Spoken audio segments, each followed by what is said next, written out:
بسم اللہ الرحمن الرحیم۔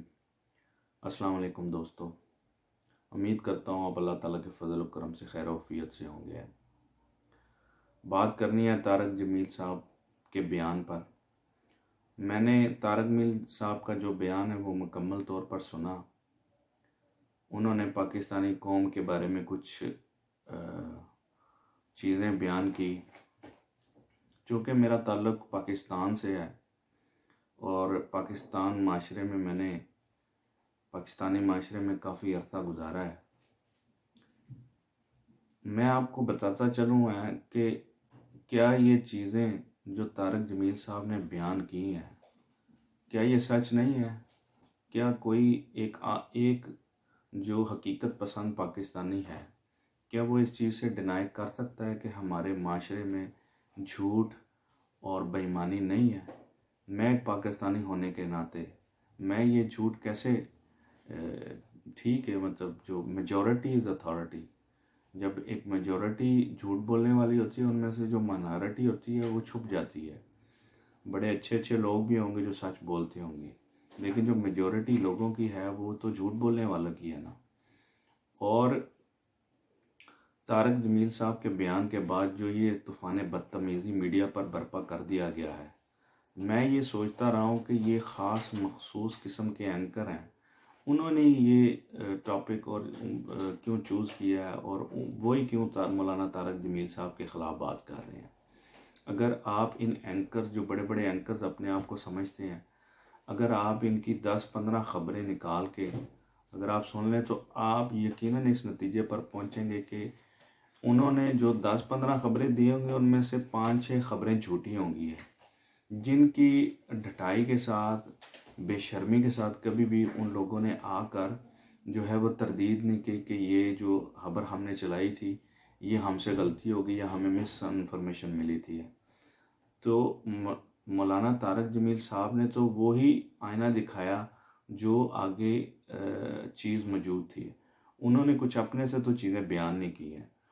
اور پھر یہ ہے کہ انہوں نے جو چیز بیان کی ہے یہ اس میں حقیقت ہے کہ ہم کس منہ سے اللہ تعالیٰ سے یہ دعا کریں ہیں کہ اس وائرس کو اللہ تعالیٰ جو ہے وہ ختم کر دے۔ اس دعا کی قبولیت کے لیے کردار کا ہونا بہت ضروری ہے۔ آپ پیچھے چلیں جائیں اگر آپ اسلام کا مطالعہ کریں ہیں تو زلزلہ ایک دفعہ آ جاتا ہے، حضرت عمر فاروق رضی اللہ تعالیٰ کا دور ہوتا ہے اور وہ زمین کے اوپر پاؤں مارتے ہیں اور کہتے ہیں، زمین کیا میں نے تیرے اوپر کبھی انصاف نہیں کیا ہے؟ تو زمین اسی وقت رک جاتی ہے۔ یہ عالم ہوتا ہے کردار کا، اور جب یہ عالم ہوتا ہے کردار کا تو کائنات کا ذرہ ذرہ رب کائنات کے حکم سے آپ کی بات سنتا ہے۔ تو مولانا طارق جمیل نے یہی بات کی ہے، اس سے کوئی ایسی بات، کوئی زیادتی والی بات تو نہیں کر دی انہوں نے کہ جو ہمیں موجود ہی نہیں ہے عیب، اور انہوں نے بتا دیا ہے۔ آپ کسی بھی محکمے میں چلے جائیں، کسی بھی ڈپارٹمنٹ میں چلے جائیں، آپ بغیر پیسے سے اپنا کام کروا ہی نہیں سکتے ہیں۔ انہی میڈیا کے تھرو ہمارے پاکستان کا ایک بہت بڑا ٹائکون بزنس مین جس نے آ کر باقاعدہ اسی میڈیا کے اوپر بولا، جس کا نام ملک ریاض ہے، کہ میں جب تک پیسے نہیں لگاتا فائلوں کو پہیہ نہیں لگتا ہے اور میرے کام نہیں ہوتے ہیں۔ کیا وہ ملک ریاض اس معاشرے کا حصہ نہیں ہے؟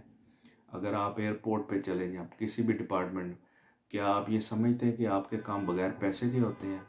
ہر ایک پاکستانی کو یہ پتہ ہے کہ پاکستان میں جو کام ہوتا ہے وہ کس بیس پہ ہوتا ہے۔ یہ اینکر وہ لوگ ہیں جن کو پچھلی گورنمنٹس میں کافی ساری سہولیات ملتی رہی ہیں اور کافی کچھ کھانے کو ملتا رہا ہے۔ ابھی گورنمنٹ ایسی آئی ہے اور اس گورنمنٹ کا لیڈر ایسا آیا ہے وزیر اعظم کی شکل میں کہ جو نہ کھاتا ہے اور نہ کھلاتا ہے۔ کافی اینکر کو تو اس سے یہ بھی گلا رہا ہے کہ جی صرف چائے ملتی ہے، بسکٹ تو ملتا ہی نہیں ہے۔ ایک اور بیان جو میں آپ کے سامنے رکھنا چاہوں گا، وہ کاشف عباسی نے اگلے دن بیان دیا کہ جی سب اینکرز کو پتہ ہے کہ یہ بندہ ٹھیک ہے، لیکن جس طرح ابو سفیان کو یہ پتہ تھا کہ رسول اللہ سچے ہیں، ٹھیک ہے، لیکن وہ اپنی جہالت کی وجہ سے اس ڈٹائی پہ لگا ہوا تھا کہ رسول اللہ کو ہر قدم پہ نقصان پہنچانے کی کوشش کرتا تھا۔ آج کل کے اینکر کا بالکل ویسا ہی حال ہے۔ ان کی بھی کوشش یہی ہوتی ہے کہ کسی نہ کسی طریقے سے جو بندہ سچ بول رہا ہے نا، اس کو جو ہے وہ ذلیل کیا جائے، اس کو ڈیگریڈ کیا جائے۔ تو بہت افسوس ہوا ہے ان اینکرز کی۔ میں ایک پاکستانی ہوں اور بحیثیت پاکستانی ایک فرد ہونے کے میرا یہ کام بنتا ہے کہ اس ڈبیٹ میں ضرور اپنا حصہ ڈالوں ہے جو میرا ضمیر مجھے کہتا ہے۔ اور یہ جتنے بھی جو لوگ مولانا طارق جمیل کے خلاف ایکٹیو ہوئے ہیں، آپ ان لوگوں کی ہسٹری نکال کے دیکھیں ہیں، ان کو کیا کیا پہلے ملتا رہا ہے اور ابھی کیا کیا نہیں مل رہا ہے۔ ان کے مسئلے مسائل یہ نہیں ہے کہ گورنمنٹ ٹھیک طریقے سے کیوں نہیں چل رہی۔ ان کے مسئلے مسائل یہ ہیں کہ ان کے گھروں میں اب جو کچھ پہلے جاتا تھا وہ اب جا نہیں رہا ہے، اس وجہ سے یہ زیادہ ایکٹیو ہو گئے ہیں۔ باقی دوستو، بحیثیت پاکستانی اس موضوع پہ میرے پاس اتنا ہی کچھ تھا جو میں نے آپ کو بتا دیا۔ اب آپ لوگ خود ڈیسائیڈ کر سکتے ہیں کہ کیا صحیح ہے اور کیا غلط۔ باقی اگلی ویڈیو تک کے لیے مجھے اجازت دیجیے۔ اوکے، اللہ حافظ۔